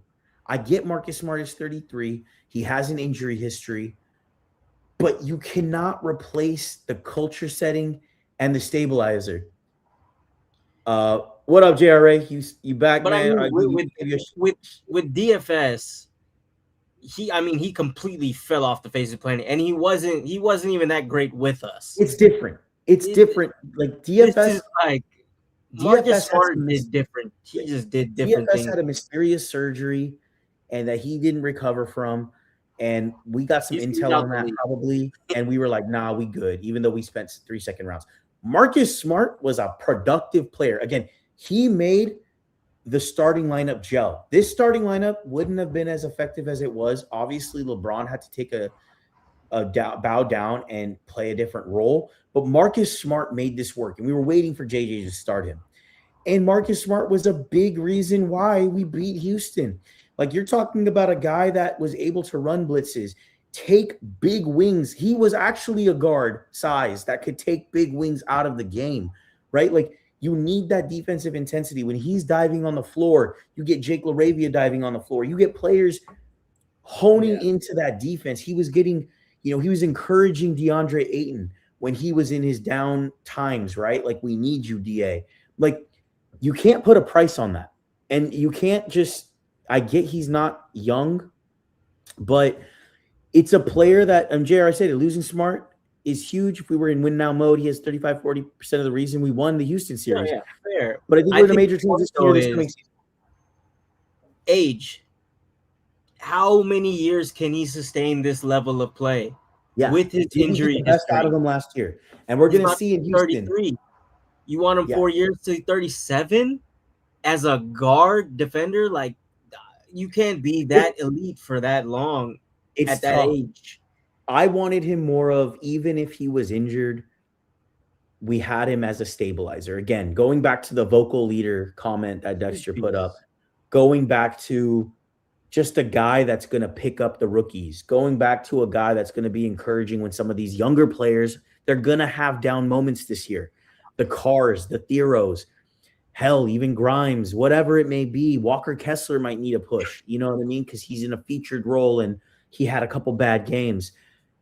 You can't put a price on that, and I think that's something we need. We'll see how we round out the roster. Maybe we bring that veteran to stabilize. But if we go into Colin Sexton, we talked about him. I think, again, I'm not completely sold on this signing. But I will point out to What's a start this bucket? off, What's a bucket? he is an absolute microwave on the offensive side. For his career, he's averaging 18 points per game. In his third year in the league in Cleveland, I didn't even know this. He averaged 24 points per game that year. That is insane. He averaged 21 the year before that. I think He's in his a career. career, I also didn't know this. 19, 20, right? He's a career 39% three-point shooter. He has shot 39% from three over the last 5 seasons, including 2 seasons ago, 41%, 40.6%. It's consistent.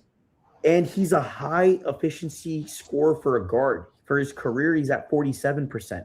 He shot Every 49% team he's been on, he drops buckets. No matter the minutes he plays, if he's in the game, he's dropping buckets. And he can shoot the ball a lot better. I don't think people even probably know how good of a three-point shooter he is. But like even on the Bulls, like he came in, I think he had 20 points straight or like something like that in OT. Like he was scoring a double OT game was insane. And it's like, bro, you got a guy like this off your bench. No, he's not gonna be no Marcus Smart. Now he's gonna play hard. He's gonna play his ass off. He's gonna fly down the court. He's gonna play with pace. And I think he gives our bench unit a punch that we did not have before. And that is our bench, if you can round out those wings, our bench is pretty damn elite. And it's going to put up buckets. Ayton, Sandro, Laravia potentially if we get a wing, and Colin. And he puts up buckets. So like that, in terms of how many, a lot of times last year, how much production JRA, I mean, you remember, we were in the playoffs in this season last year and going, how did our bench only score like 4 points? We got nothing. This dude is a career 18 point per game scorer. When we put him out there, 15 points in 20 minutes. That's crazy. Yeah, he averaged 14 points last year in 22 minutes, which is exactly where he's going to kind of be around. Crazy. So here's how I put this. I am still very much on. I would have liked to have brought back Marcus Smart for $7 million a year and just have that on the roster for stability, some continuity from last year. Yeah. I'm fixing it. So that I think we can all agree on.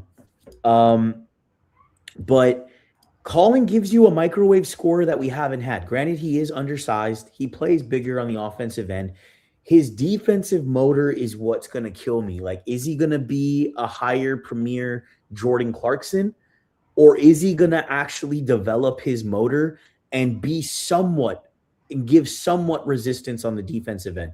We see big plays that he can make, but the defensive side of the ball is still where I'm at. Can he dribble, pass, shoot that JJ Redick wants? 100%. Yes. But we still need that defense. And that's the biggest question mark. I think Grimes has much more capability as a perimeter defender. So if I'm slotting how I'm looking at the guards from last year to this year, it's really Quentin Grimes is replacing Marcus Smart, right? And you could kind of see, granted the games are different, but that's kind of where it's a little more relevant.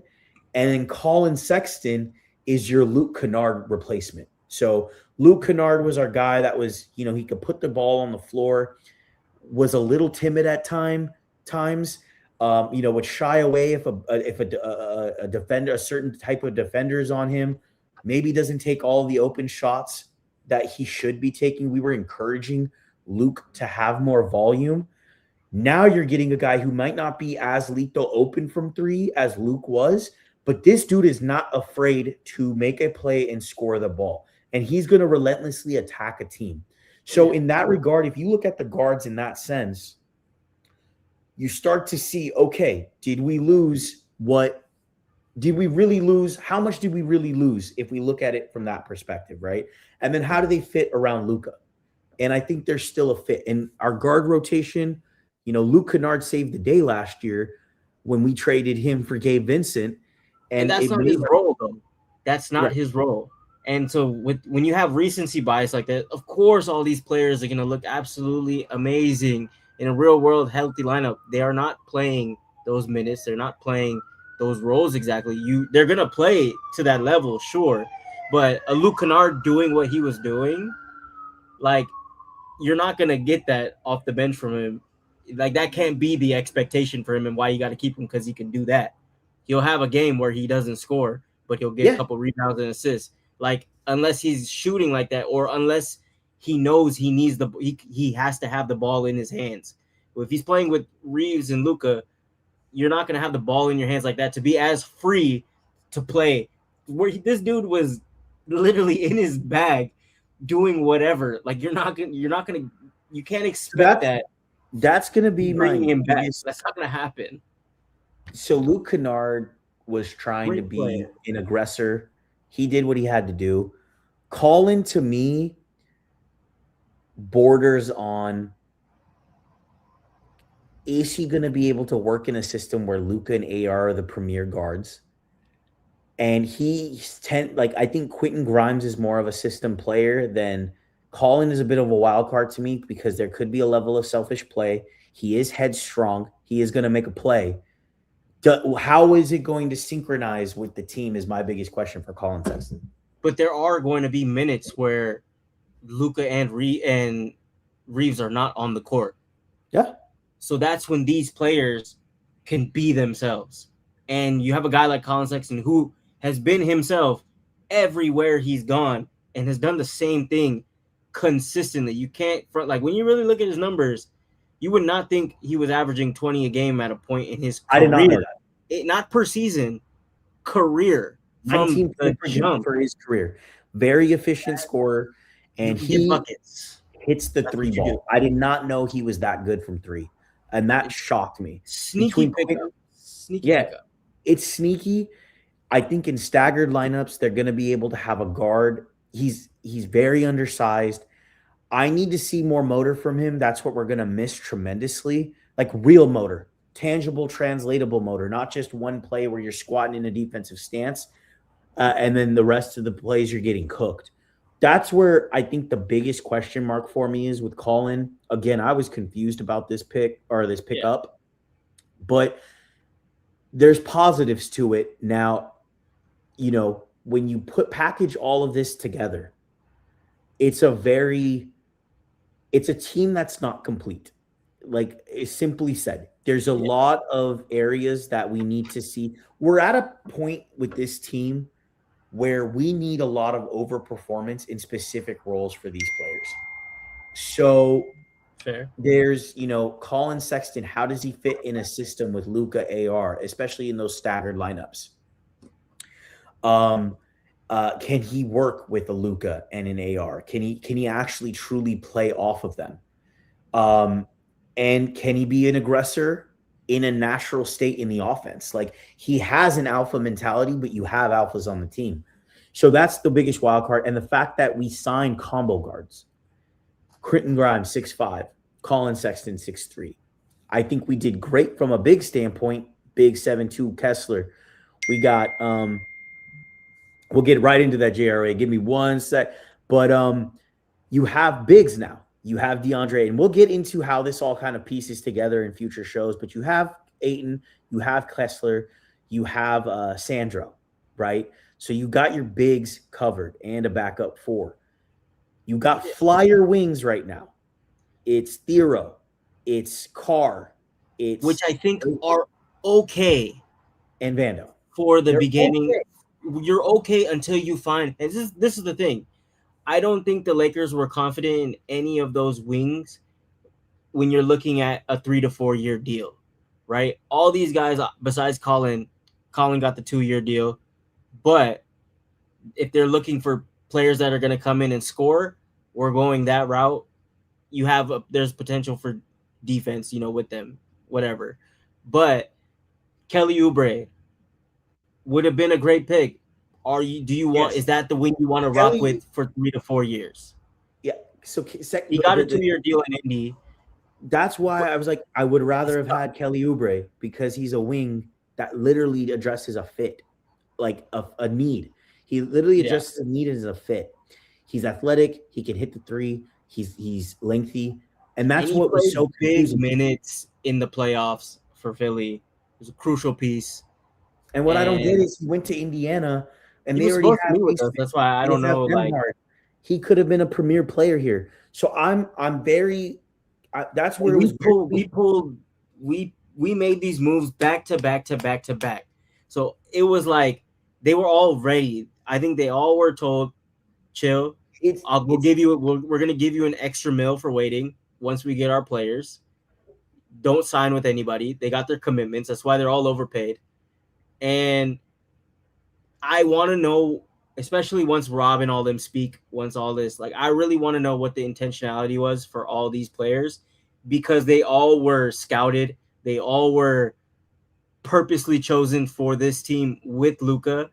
And I think it's going to be very interesting when they actually explain the fits, the reasoning why, and because you don't make back to back to back to back picks like that. This was a curated team. This was a curated list of players. So I mean, and that's I and want that to I know the need to reasoning hear more behind about the everything. intention because when you had Oubre out there for the same price point, It's you have confusing. It's confusing. a better fitting roster. It made sense. Like Oubre, you can insert as your starting three as a backstop until you get But it. that goes into This question here. JRA. So JRA, let me hear your thoughts on Kaminga, especially having the shooting depth we have. I love the fit with Luka and AR. If you want my honest opinion, Yeah, go. I'm not a big fan of Kaminga. Does he have potential? Absolutely. Is he that athletic wing that we fantasize about, that we want? He could be that. His style of play, though, I don't know. I feel like to me, he plays a more selfish brand of basketball. He's out of control and he plays with his head down. So when you're looking at a team like us, where it's like, can he make the kick out to a shooter? Can he make the right play? Especially in a starting unit with Luka, AR, Kessler, and even if it's a Grimes or like whoever the other player is, that is a huge risk. You'll get some rebounding, you'll get some big time dunks, plays, you'll get that speed, but I think the negatives could outweigh the positives with Kaminga. There's a reason why a guy like Steve Kerr and the Warriors were extremely frustrated with the way he plays and how he played with his stars. And it's a huge risk with Kaminga, but at that price point, if he came off the bench, like that's when it's like starting lineups don't mean shit to me, because you could start Jake LaRavia, play him for 4 minutes, bring Kaminga in. What is the difference? Starters make no sense to me. Of like, it's like if Luka's gonna score 20 points in the first quarter, you don't need Jake LaRavia to score buckets. You just need defense. Yeah, like, come out, play defense, hit the occasional corner three. To me, yeah, it's valid concerns. He plays a sense of basketball like he's that guy, right? And you're gonna be in a system now where you have two other players that are those guys in AR and Luka. So he first off has to accept his role. You are not the guy on this team. You're never going to be the guy on this team. Now, can you have moments where we're gonna need your skill set? Sure. But like you said, there's a reason why the Warriors were just done with him. And Atlanta traded for him, and they dropped him. He didn't contribute much in the playoffs. Like, no. He can get a couple buckets here and there. I will tell you this: his under 4 rebound prop hit every time. So he wasn't even getting boards like that. He wasn't getting minutes, but he literally wasn't really that much of a factor. And you're talking, this guy is he's young though. He's young. If he's a vet min, if we can pick him up from the vet min, I'd take the flyer on it 100%. Now, if we have to waive and stretch Vando for him, I'm skeptical, because now you have $5 million of dead money for the next 5 years, and 7 years or $7 million for him. It could be a flyer still. It's not a crazy price point, but can he work in the system? He's got the intangibles, but is he a guy also that if he's not scoring or he is not dunking the ball or he's not involved in the offense, is he going to give what he needs to give on the defensive end? I don't hear a lot about. He's another player that has the upside on defense, but he hasn't turned into that two-way player to me yet. His three ball, not always there. I mean, he had that good game in the opener against us last year. It could be a guy, like you said, like he could be an interesting player, but does he F up the chemistry of the team because he's thinking about himself? I think Kuminga JRA needs to be on a team that has zero expectations that are just going to let him do whatever the hell he wants. And there's very few teams like that because teams aren't thinking anymore. And there's a reason why the Lakers are even getting considered for this, because he should be a $15-20 million player. We don't have money to really work this out. So guys like that are being kind of avoided in the league. There's a reason why Cam Thomas is not in the league. He's out the league. Like a guy who can score 20 points a game any given night, but he can't stay on a team. Not saying him and Kuminga are the same, but it's just like that style of basketball is just, especially for a role player, there's no use for that. You have to be a team guy. You have to be an easy plug and play glue guy and do all the intangible. Like it's just the team dynamics tough for me, JRA. Like, are you getting another DeAndre Ayton type that's high and low on emotion and can mess up the team chemistry? Even though DA, I thought, did a commendable job, understanding where his shortfalls were and figured I need to get to the level of this team and integrate myself. Kuminga seems headstrong, but hey, if it's a vet min, like I said, you sign him all day because that's a no risk type of move. If you have to waive and stretch Vando's again could be that veteran kind of stabilizer. He's got Luka's back, and he's going to give you his all as a dog, even with his offensive limitations. Like, Kuminga thinks he's that guy, and I would really need to evaluate. It sounds so intriguing, like, oh my God, 6'8" wing. Like, bring him. Amazing. And when I first saw it, I was kind of excited as well too. But when I kind of went back, like, why is he available?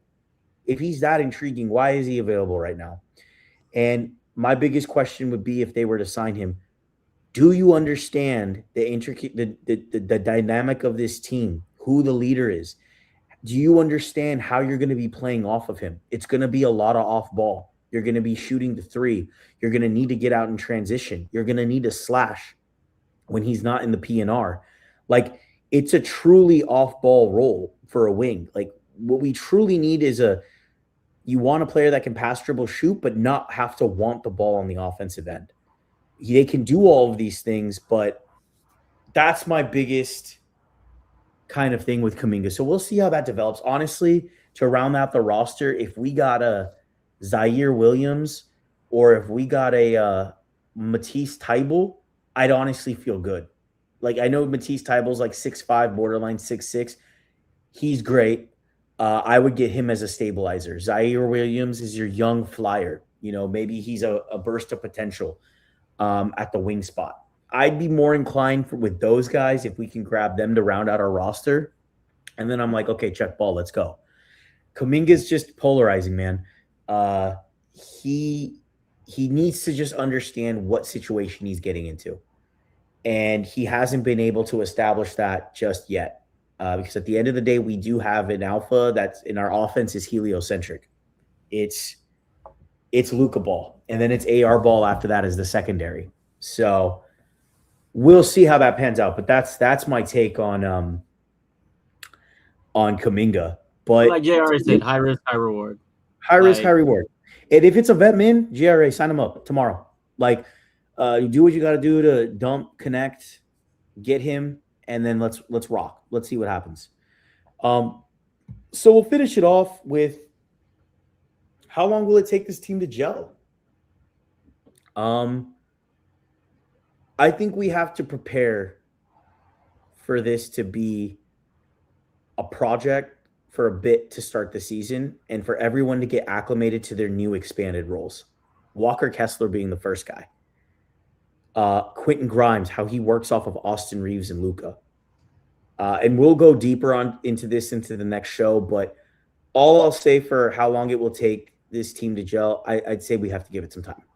Doesn't mean we're not going to win games, but to truly gel and to see what this ceiling could look like with this team, I think is going to take time, and it's going to take some build. Maybe not this year, but next year. But I think with Luka as your head, you're always going to have a high floor. If the players can come and understand how Luka works, and luckily you have a Grimes that has played with Luka.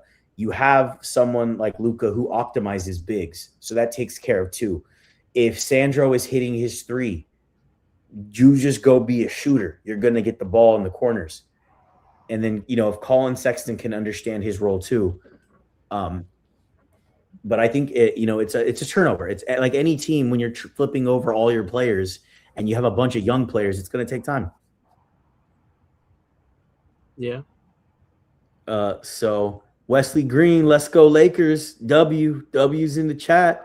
I think we did good this offseason so far. So let's just go into final takes of grade. What grade? If this is where we end up, wing aside, we don't know where that ends, but as of right now, if this is what we're rolling into the season, what grade would you give this offseason and why? I would say I think the Walker move is like an A-. Solely just because the picks, obviously, it changes a little bit what we can do in the future. Not as much flexibility, sure. Didn't offload any salary, but you got the player you wanted. So A-. The other picks, I think you filled some voids knowing who you weren't, retaining, who you weren't getting back, and you made some quick moves that are complementary to Luka, AR, and Kessler and could fit. I think we increased our floor by a lot compared to last year. Now, our ceiling right now might not be as high, but we're a piece or two away from becoming a legitimate contender. And like you said, like you added Jonathan Kuminga, you're competing more. Teams are going to look at you like, okay, they have players that can play on this team. They have athletes, they have wings. Like you're really only one or two good pieces away from being something. And everyone's going to talk shit on the Lakers no matter what, no matter who we get, whatever it is, before we even touch the floor. It is what it is. But I think teams are looking like, okay, they just added a potential defensive player of the year candidate, high upside, paired with a Luka Doncic and AR, which everybody knows what they do with bigs. It's clearly evident and obvious. So anyone who's saying that's a bad pick up whatever. We traded the farm. We overpaid. We could have got Jaylen Brown for that same amount, which is like crazy. But that was a win. No one understands fully, I guess, with Sandro. It is a random pickup. No one expected it. But when you start to watch the tape, you start to break it down. You start to envision him, Grimes, Sexton, and you start seeing like, okay, there are some fits. We covered some grounds that we were missing out on, and what we lost, we gained back in kind of different areas. Every player kind of does something different. Not all completely replaces, but I think you build the grounds for something, a good foundation for the future, to where Rob can really take his time, obviously not too much time, but to find that perfect piece, to find that perfect wing piece that complements. Like anything that we're going to get in free agency for that piece, I don't think is transcending enough to make you a contender like that. And I think Rob did what he needed to do for this first year rebuild without LeBron to make us competitive still and still be a playoff team. It's really on Luka how he can put it together and on AR to playing to his contract, and things like that. So I mean, I think it was a good. What's your overall grade? I'd probably say a B+ to an A- because we haven't solved the wing issue, and that is a big thing. But like I told you before, I think we are okay for the base level with some of the wings that we have. They're not the ideal wings we want. They're not the offensive threats. I like our rookie a lot. I can't wait for Friday to see him and Thiero and some of our other young guys. If one of them hits, that is a big win. So you got It to hope changes that the happens. complexion of the team. And now that's And another asset. we'll get more into that. I'm giving this right now B minus B, more leaning towards B, but the B minus is just the Colin Sexton signing, and I get that. We went over all his strengths. He's a microwave scorer, headstrong, like really puts his head down, put the ball in the hoop basket, which I didn't get. But I think we're missing a stabilizer on this roster, let alone the wings. And Marcus Smart really gave it to me. I think if we had Marcus Smart back, or we got a Kelly Oubre in that Kelly Oubre instead of what's his name, Sexton, I think I'd give this a B plus, borderline A minus. So I'm a B minus B, and that's just from the offseason standpoint. I think Kessler was a resounding A. I think Quentin Grimes, A minus. I like him a lot. Sandro was like a B plus to me, just because if we end up starting him, that's not where I think we're overextending him a bit. And then I give Colin Sexton that for right now, face value, I give it a C plus. And I get he's a burner, but that's where I kind of get to the B minus, close to a B. But again, this is just what we have today. And like you said, this doesn't mean this is from the offseason standpoint, but with development across different portions of the roster, your team growth can go from that B minus B offseason to collectively turning it into a B plus A minus offseason if a guy like Carr, like you said, Thiero develop, Laravia can actually get a shot. So that's for another show when we talk about the intricacies now of the team and how they work together. But I don't want to make the B minus B also a negative thing too, because I want to level set too. If I'm going off of the mindset of that's just the players in a vacuum. But if I'm going off the mindset of what we talked about at the top of the show, that this was a clean break and we now have to build a team over multiple years to get to contending status, which means when Luka's deciding if he wants his extension with LA, we're a piece away, if that, to really be a favorite contender, right?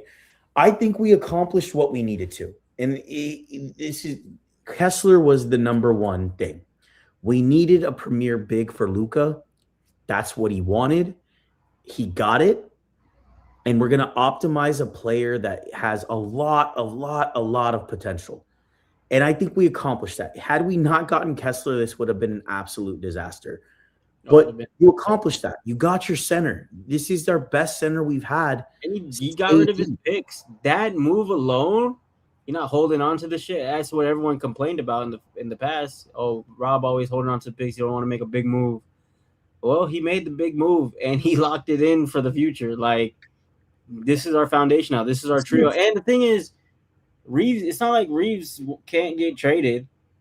It's very possible. Teams obviously said they wanted him. If he has you want him to have a great year, and you want Walker to have obviously a great year, then those pieces become extremely valuable. And if you really want to make a move to get the right piece at the right time that comes across the table, you might have that flexibility to do that in different ways. So if your youngs can get better, we can start packaging things up. And maybe you get in, if Carr is actually doing well, maybe you have the luxury to sell high on him, sell high on Thiero, get some assets back, as you have like other players playing to their full potential. Like if Grimes overperforms, if Colin Sexton is actually a true fit off the bench, you have the luxury to maybe sell high on some youngs if they start off hot. They're playing well in summer league, whatever it may be down the line. But you accomplish getting your premier center. And then the second thing is you made this Lucas team. There's a clear break. This is his franchise. You accomplished that. And you clearly now are able to evaluate if Austin Reeves is a number 2 player. And can he be a number 2 complement to Luka? And can we grow into that contending team as we continue to refine the pieces around them? You accomplished that. And I think that's huge for this next era. You needed a clean break. And now you can truly evaluate what's happening with without any type of complexities that are coming in. Obviously, gelling needs to happen. And like Dexter said, this is the first step. It's going to be a 2-year transition. Yeah, Maybe but it's going to be a Luka MVP year, but you accomplished what you needed to do in terms of setting that break, setting our two stars right now up with the premier center. That was the biggest thing we needed to accomplish this offseason. We did it. and this is the funny part too that I think of. Like, obviously, Bron stands and everything. They're like, oh yeah, Luka has 1 year to get a chip just because Bron got his in the bubble year in 2020 after the first year. It's like, bro, like, why does everything have to be compared to that? Like, Yeah, putting everything on the clock like right away. Like this it has can't take time to build. this. It's crazy. We cannot go in with the mindset this season of like, oh, if this is not gelling to begin, oh, we should have run it back. We've ran it back with those players. It did not work. We didn't. We need to rebuild from scratch, and it started with the center. And 100%, we need a wing. That's a big gap. Rob has failed for very, multiple years on getting us a wing after we traded away KCP and let go of Caruso, right? And especially from a POA perspective. So that is still a clear gap, but it's all about building the foundation. We got younger. We have, some motor. And I think this is a good foundation. The pieces aren't there to be a contender. That's not what I'm saying. And I wasn't looking at this offseason of we are going to be clear-cut favorites. It was, can we have a foundation to start building on, and can we get some continuity along the way? Back to my example of the Knicks, who built over 2 to 3 seasons to get where they were at. They hit their stride, they got a good opportunity, and they won it. There's so much parity in this league, so you have to build for the right moment, and it's going to come over a few years. But I don't think we're not going to be competitive when you have Luka and some players that understand their roles, that can shoot, and you have that center. Your floor is 50 wins. That is a good team. That is a good team. Now, to close the gap to San Antonio and OKC is going to take some work. So let's see how we round out this roster. I don't think it's going to happen anytime soon. I think we're going to kind of figure it out. But Yes. Sonny Styles, welcome to the Flores. chat, man. Appreciate you Flores, commenting. Flores, fourth seed. That's Sure. crazy.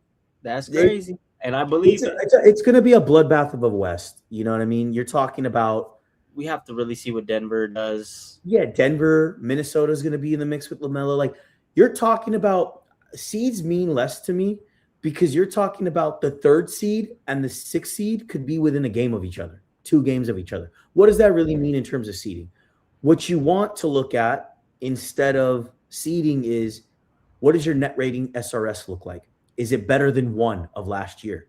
Are we winning the games we're supposed to? Are we showing that we have motor against the good teams, the elite teams, right? Are we collectively playing defense? Seeds, to me, whether you 3 seed or 6 seed, you're going to play a good team in the West. But I agree. We were, where we were last year. We won 53 games last year. That's going to be a baseline we're going to be comparing against. So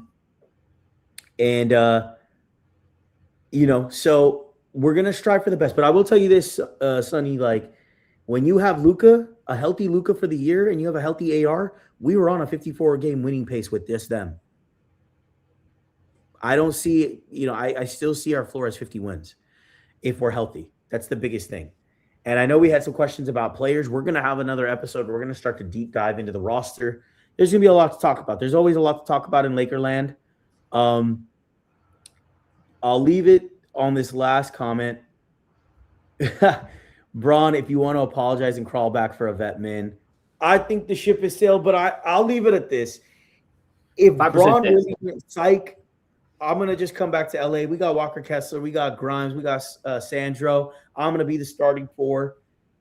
Yo, now you're a contender. So when he's talking about meaningful and competitive basketball, it's like you had it right here. Let us cook. If you were going to take the vet min on another team, why not take it in LA with your fam here and rock his out? son, like, he just left his kid, man. That's crazy. He said, "Hey, man, this roster ain't shit." We still guaranteed his contract. But if Braun We would take him back. We'd take him back. We ain't taking no bronze stage like, back. yo, I don't know. I think that can win with can't this deal with roster. You're not winning with Golden State. That's just for vibes. And if you go to Cleveland, good luck. There's still some very good teams. You just saw JB went to Philadelphia, which was unreal. Now you got Maxey, VJ Edgecombe, Jaylen Brown, and Embiid. They signed Dean Wade. Maybe, so like Cleveland, they're not a sure shot. Maybe, though. If he goes for a vet min, Jared Allen, Evan Mobley, him, Donovan Mitchell, Harden, I wouldn't say it's the perfect starting lineup. But if you came back here, I think as much as we wanted him back, I think we'd take him back 100% on a vet min. I would. But I think the flip side of it is this is Luka's team now. And it's a clean, clear break. It wasn't contentious. They both have love for each other. He didn't lead on some contentious ground from LA, which I respect.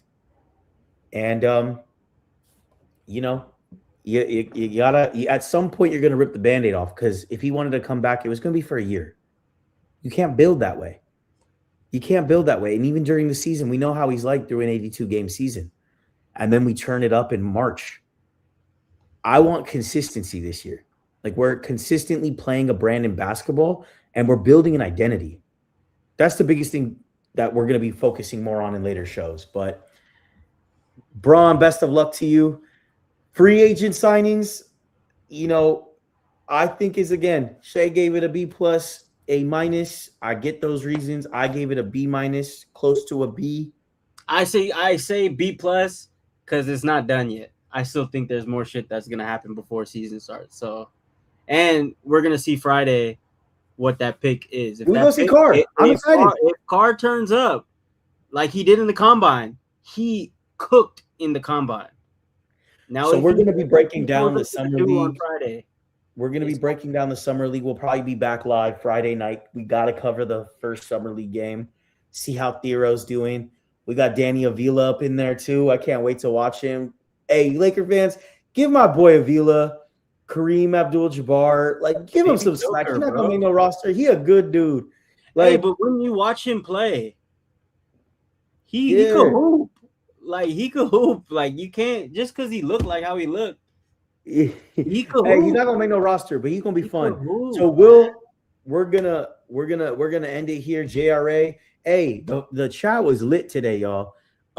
Sonny Styles, Dexter, shout out to JRA always. Wesley Green, y'all dope. That's dope. We had a good sesh. You gotta stay locked in every live and just chop it and just. Little bro name is Shay. Yes, sir. JRA. Shay on the beat. Follow me. Shay on the beat. Follow. We got some stuff cooking. We're gonna cover Summer League. I'll be on covering Summer League. We'll continue to give takes. I had a little bit of a hiatus just because I wanted to see how things played out and I wasn't kind of buying into the noise. But now we back. So again, if you in this chat, subscribe, turn on the notifications when we go live. Hopefully it was a fresh take. We try to give the raw fan take.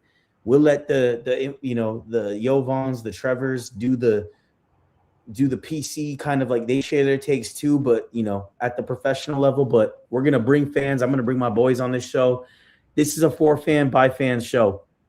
And I really want to build it this year. We had some momentum last year. JRA knows that he's been rocking with me.